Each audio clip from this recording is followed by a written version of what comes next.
Hi, we'll be covering 3 reading questions today. I'm your SAT instructor, Scott Yoon. I want to give you specific strategies so that you can increase your score. For the first question, we have a vocab question. For vocab questions, you want to look at context clues and keywords to figure out the correct answer. Take a look at the text. The work of painter Cannon derives its power in part from the tension among his blank influences. So whatever his influences are, they have tension, meaning they have conflict, or they're very different. So if you didn't catch that as the keyword, let's keep reading.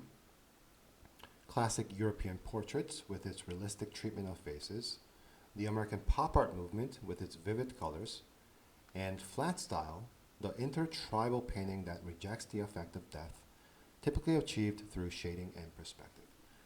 So you notice that all these styles are uniquely different. So that would be the key word.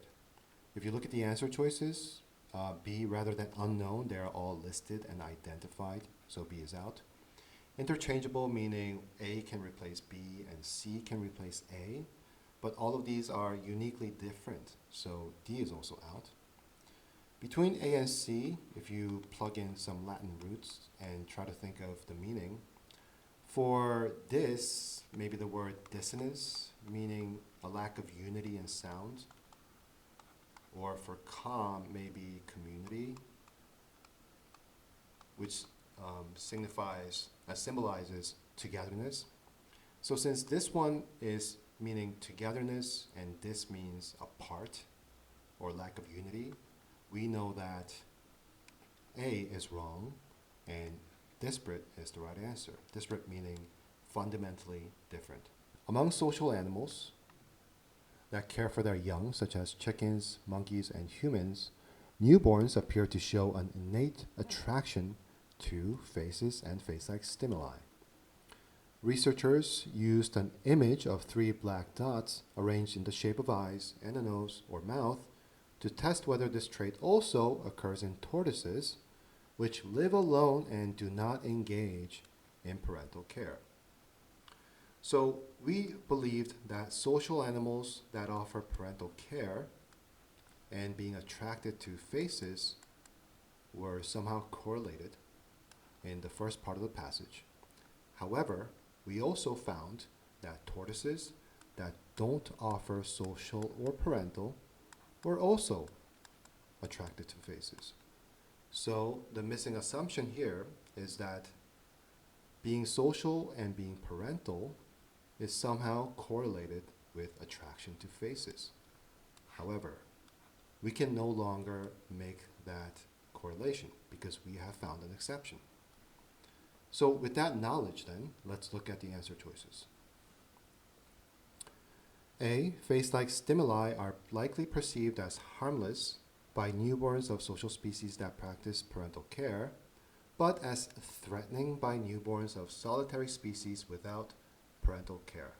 If you take a look at the text, the last sentence said, the tortoises showed a significant preference for the passage. And we know that they are not social and not parental. So this contradicts the text. A is out. B, researchers should not assume that an innate attraction to face-like stimuli is necessarily an adaptation related to social interaction or parental care. And that's exactly what we said.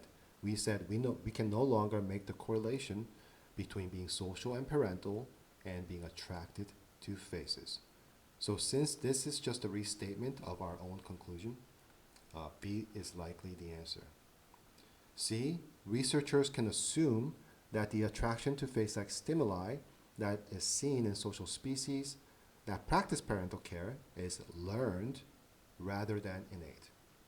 However, in the passage, we see these organisms, the newborns and the hatchlings, they're all showing this attraction to faces. So innate, meaning it was from birth, they all showed attraction. It's not learned. It assumes that it's innate. So C is incorrect. D, newly attached tortoises show a stronger preference for face-like stimuli than adult tortoises do. Now, have we talked about adults in this passage? So anything that's beyond the scope of the passage, is likely not the answer, so D is out. So that makes B our correct answer. Question 3, we have a support question. So for support, meaning strengthen or weaken questions, we also want to formulate a rough prediction of what the correct wording would be for the answer choice.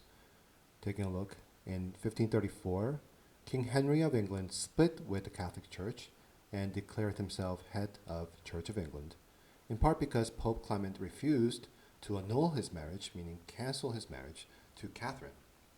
2 years later, Henry introduced a policy titled Dissolution of the Monasteries that by 1540 had resulted in the closure of all Catholic monasteries in England and the confiscation of their estates, meaning he took them away.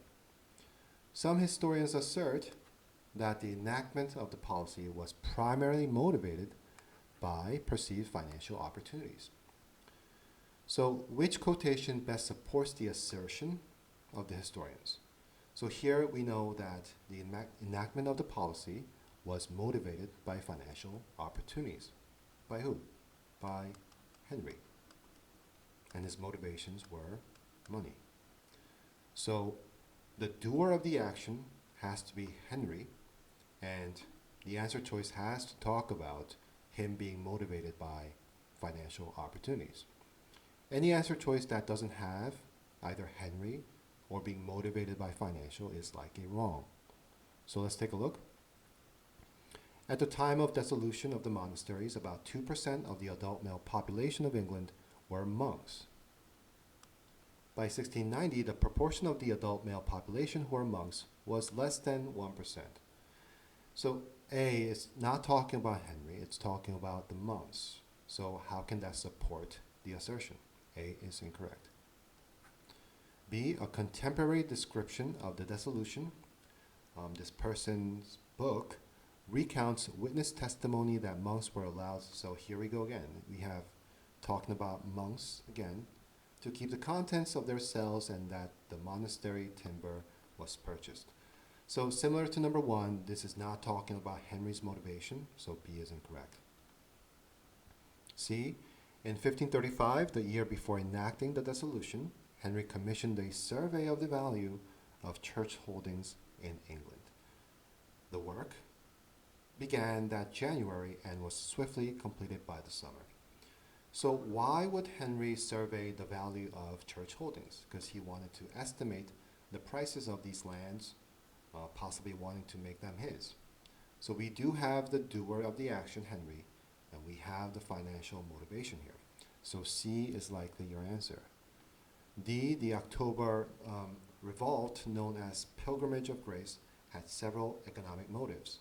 High food prices due to a poor harvest the prior year, the dissolution, which closed reliable sources of food and shelter for many, and rents and taxes throughout northern England that were not merely high but predatory. So it seems like they are talking about money for choice D, but is this related to King Henry's financial motivation? It's not, because it's talking about the economic situation that led to the revolt. So D is incorrect. So C is your answer.